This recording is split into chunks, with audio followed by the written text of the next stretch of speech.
వెల్దుర్తి మండలం గుళ్ళపాడు గ్రామంలో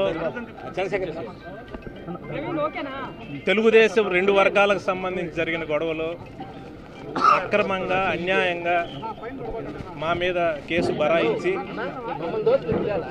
ఈ రోజుకి 99 రోజులు అక్రమంగా కూడా నిర్బంధించడం జరిగింది. ఆ గ్రామంలో ఈ సంఘటన జరగడానికి ఒక నెల ముందు కూడా ఆధిపత్య పోరులో రెండు వర్గాలకు సంబంధించి ఇక్కడ గొడవలు జరిగినాయి. కన్సల్ట్ ఎస్పీ గారు కూడా ఆ గ్రామాన్ని సందర్శించడం జరిగింది. టోటల్గా కూడా ఆ గ్రామానికి సంబంధించి ఏం జరుగుతున్నది కూడా తెలుసు.